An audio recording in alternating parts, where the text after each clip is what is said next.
Yang kedua kata iblis, musuhku Muhammad imamun adil, pemimpin yang adil, itu yang akan menjadi musuhku di dunia ini.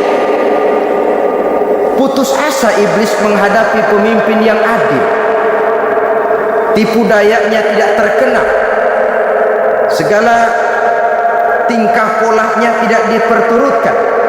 Imam yang adil, pemimpin yang adil merupakan musuh daripada iblis laknatullah alaih. Apa sebabnya? Karena pemimpin yang adil mempunyai dampak dalam kehidupan di dunia ini, melindungi orang banyak, menenteramkan orang banyak. Makin aman, tentram, tenang situasi dan kondisi, makin mudah orang melaksanakan ibadah. Makin tekun orang melaksanakan ibadah, makin dekat dia dengan Allah. Makin dekat manusia dengan Allah, makin jauh dia dari iblis. Sebab dua hal ini selalu kontradiktif. Jika kita jauh dari Allah, tentu dekat dengan iblis. Jika kita jauh dari iblis, harus dekat tentu dengan Allah, dan begitu selanjutnya. Dalam kaitannya dengan kehidupan kita sekarang, saudara-saudara, disinilah perlunya mempersiapkan manusia. Membangun manusia itu jauh lebih sulit daripada membangun jembatan. Membangun manusia itu lebih sulit daripada membangun gedung-gedung bertingkat. Termasuk membangun dan mempersiapkan calon-calon pemimpin yang adil di masa yang akan datang. Membangun jembatan penting, tapi lebih penting daripada membangun jembatan adalah membangun manusia yang bikin jembatan. Sebab kalau manusia yang bikin jembatan tidak dibangun lebih dahulu, saya khawatir jembatannya nanti habis dimakan oleh yang bangun jembatan. Mengaspal jalan raya penting. Lebih penting dari mengaspal jalan raya, membangun manusia yang mengaspal jalan itu. Sebab kalau manusia yang mengaspal jalan bermental rusak dan bejat, saya khawatir jalan belum selesai, aspalnya habis dimakan oleh yang ngaspal. Inilah pentingnya membangun manusia pembangunan. Semua tugas-tugas besar, semua pekerjaan-pekerjaan yang baik harus berangkat dari niat yang baik, berangkat dari hati yang bersih.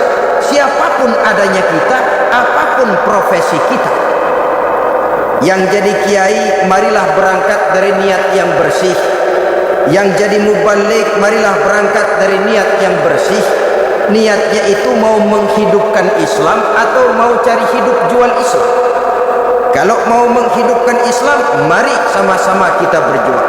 Tapi kalau mau cari hidup untuk dengan menjual Islam, minggir saja daripada nanti bikin malu. Yang mengurus masjid, mari berangkat dari niat yang bersih. Ngurus masjid itu niatnya mau menghidupkan masjid atau mau cari hidup di dalam masjid. Kalau mau menghidupkan masjid, mari. Tapi kalau mau mencari hidup di dalam masjid, tolong minggir saja daripada nanti bikin aib. Yang jadi orang alim, mari berangkat dari niat yang bersih. Jangan memperjualbelikan fatwa yang halal dikatakan haram, yang haram jadi samar-samar, nanti membingungkan umat. Berangkat dari niat yang bersih, membangun manusia pembangunan. Ini barangkali istilah yang lebih kena. Saudara-saudara kaum muslimin rahimakumullah, setiap kita pada hakikatnya punya bakat. Secara fitrah yang kita bawa, bakat apapun kita ini punya. Saudara punya bakat jadi pemimpin, saudara pun punya bakat jadi pengkhianat. Saudara punya bakat jadi orang soleh, saudara juga punya bakat jadi orang salah. Saudara punya bakat jadi orang besar, saudara pun punya bakat jadi orang hina. Seluruh bakat ada di dalam diri kita. Tinggal nanti pertumbuhannya mana yang lebih subur. Saudara punya sifat berani, saudara pun punya sifat takut. Seberani-beraninya orang mesti ada sifat takutnya. Nanti mana yang tumbuh lebih subur? Kalau takutnya tumbuh lebih subur, dia akan jadi orang penakut.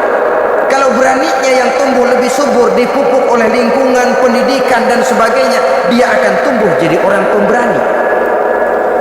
karena itu agama merupakan lingkungan yang subur untuk menumbuhkan benih-benih yang baik yang kita bawa bersamaan dengan lahirnya kita ke alam dunia ini. Setiap kita, saya, saudara, punya bakat jadi pemimpin, punya bakat jadi pengkhianat, punya bakat jadi pengabdi, punya bakat jadi koruptor, punya bakat jadi pemelihara, punya bakat jadi perusak. Tinggal nanti lingkungan pendidikan yang menumbuhkan mana yang tumbuh lebih subur. Kalau lingkungan saudara lingkungan maling, maka sifat pengkhianat akan tumbuh lebih subur. Kalau nanti saudara jadi pemimpin, insya Allah korupsi. Lingkungan yang menumbuhkan sifat mengabdi, sifat berbuat tanpa pamrih, dikalahkan oleh sifat pengkhianat dan korupsi itu yang dibentuk oleh lingkungan pendidikan, pengalaman dan sebagainya. Oleh karena itu, secara dini agama menanamkan, menyuburkan fitrah-fitrah yang baik yang kita bawa bersamaan dengan hadirnya kita dalam kehidupan ini.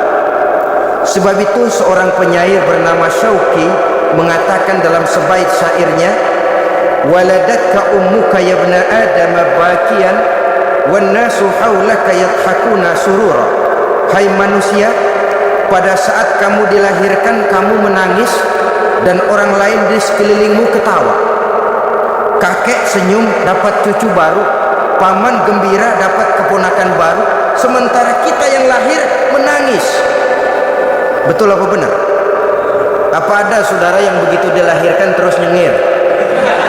Saya kira kabur dukunnya. Setiap kamu hai manusia lahir dalam keadaan menangis, orang sekelilingmu tertawa. Karena itu katakan kepada mereka yang senyum di sekelilingmu, hai manusia, pada saat saya dilahirkan saya menangis dan kamu semua tertawa.